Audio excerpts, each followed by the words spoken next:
Assalamualaikum warahmatullahi wabarakatuh. Kembali lagi bersama saya Halimatus Sa'diyah NIM E 2019-1060 Prodi Perbankan Syariah 2. Di sini saya akan mereview 3 video untuk tugas ujian tengah semester dari Bapak Abdul Wadud Nafis.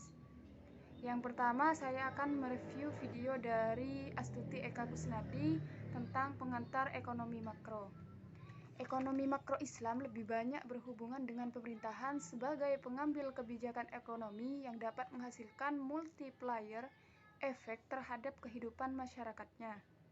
Tingkat pertumbuhan dan pembangunan ekonomi mengalami fluktuasi dan pembangunan sebagai akibat direspon ekonomi global dan tingkah laku masyarakat dari negara tersebut.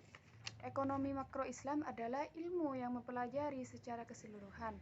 Dalam ekonomi makro, ada 4 ekonomi makro umum, yaitu membahas tentang yang pertama, pendapatan nasional. Pendapatan nasional di sini yaitu pendapatan keseluruhan yang diperoleh dari suatu negara. Yang kedua, kesempatan kerja. Kesempatan kerja di sini yaitu menganalisis kondisi ketenaga kerjaan yang bertujuan untuk meningkatkan kesempatan kerja. Yang ketiga, stabilitas harga.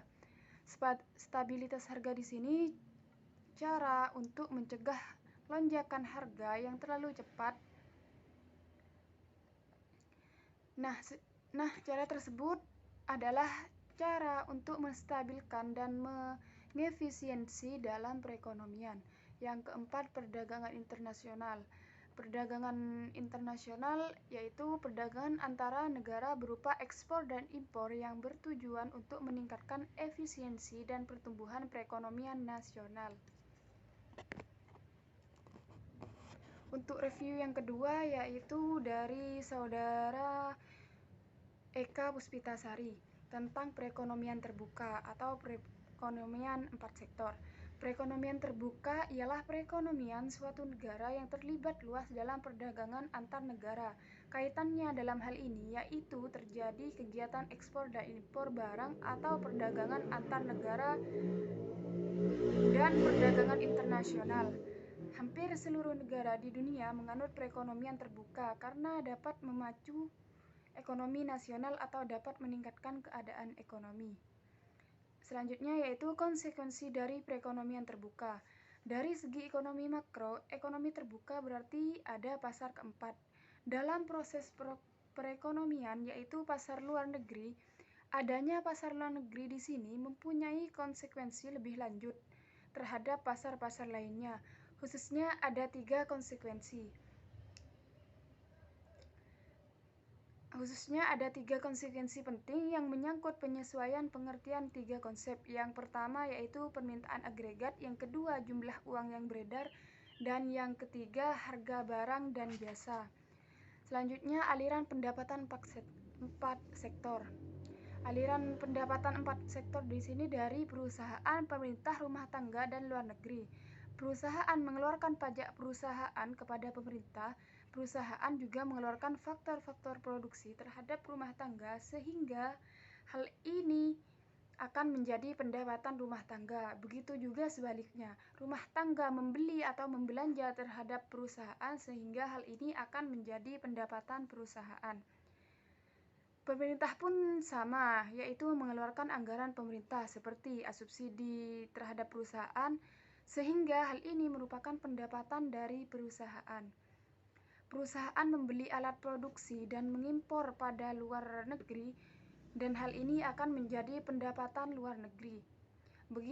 Begitupun sebaliknya, ketika luar negeri menjual barang terhadap perusahaan dan itu akan menghasilkan pendapatan bagi luar negeri itu sendiri.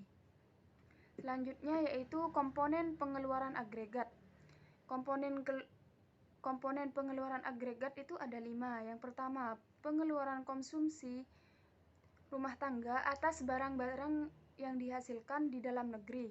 Yang kedua, investasi perusahaan untuk menambah kapasitas sektor perusahaan menghasilkan barang dan jasa. Yang ketiga, pengeluaran pemerintah atas barang dan jasa yang diperoleh di dalam negeri. Yang keempat, ekspor, yaitu pembelian negara lain atas barang buatan perusahaan-perusahaan di dalam negeri. Yang kelima, barang impor, yaitu barang yang sudah dibeli dari luar negeri. Adapun rumus dari komponen pengeluaran agregat di sini yaitu AE sama dengan CDN plus I plus G plus X plus M. Selanjutnya yaitu faktor penentu ekspor. Faktor penentu ekspor di sini ada 4. Yang pertama, apabila barang tersebut diperlukan negara lain dan mereka tidak akan memproduksi barang tersebut atau produksinya tidak dapat memenuhi keperluan dalam negeri. Yang kedua yaitu tentang mutu barangnya. Yang ketiga, cita rasa masyarakat luar negeri terhadap barang yang diekspor. Yang keempat, kemajuan teknologi dan ekonomi negara. Selanjutnya yaitu faktor penentu impor. Faktor penentu impor di sini yaitu tingkat pendapatan negara, yang kedua inflasi dalam negeri, yang ketiga kemampuan suatu negara untuk membuat barang, yang keempat cita rasa konsumen. Selanjutnya keseimbangan perekonomian terbuka. Penawaran dan pengeluaran agregat. Penawaran agregat terdiri atas barang yang diproduksi di dalam negeri yang meliputi pendapatan nasional serta barang yang diimpor dari luar negeri menggunakan persamaan AE sama dengan Y plus M. Penawaran agregat AE meliputi 5 komponen, yaitu pengeluaran rumah tangga atas barang yang diproduksi di dalam negeri dengan rumus CDN, investasi swasta dengan rumus I, pengeluaran pemerintah dengan rumus G, ekspor dengan rumus X, dan pengeluaran atas impor dengan rumus M menggunakan persamaan AE sama dengan CDN plus I plus G plus X plus M. Pengeluaran rumah tangga terdiri dari pengeluaran dalam negeri dengan rumus CDN dan pengeluaran atas barang-barang impor dengan rumus M, dan persamaannya yaitu C sama dengan CDN plus M. Selanjutnya keseimbangan perekonomian terbuka. Sehingga persamaan di atas AE dapat disederhanakan menjadi AE sama dengan C plus I plus G plus X. Dengan demikian keseimbangan perekonomian terbuka tercapai apabila Y plus M sama dengan C plus I plus G plus X atau Y sama dengan C plus I plus G plus dalam kurung X min M. Suntikan dan bocoran keseimbangan dicapai ketika I plus G plus X sama dengan S plus T plus M. Pendapatan disposable merupakan sisa pendapatan nasional dikurangi dengan pajak-pajak dengan rumus YD sama dengan Y dikurangi pajak perusahaan dikurangi individu atau YD sama dengan Y dikurangi T. Selanjutnya keseimbangan perekonomian terbuka 3. Selanjutnya pendapatan disposable digunakan untuk membeli barang dalam negeri dan impor ditabung dengan rumus C sama dengan CD plus M untuk ditabung sebanyak. Dengan demikian keseimbangan perekonomian terbuka tercapai apabila Y dikurangi T sama dengan C plus S atau Y sama dengan C plus S plus T, di mana C merupakan pengeluaran rumah tangga membeli barang dalam negeri dan impor, sehingga Y sama dengan C plus I plus G plus dalam kurung X min M. Dengan demikian pendapatan nasional perekonomian terbuka mencapai keseimbangan pendapatan nasional berlaku persamaan C plus I plus G plus dalam kurung X min M sama dengan C plus S plus T. Selanjutnya yaitu dari saudara Firda Infitahul Mawardah tentang perhitungan pendapatan nasional.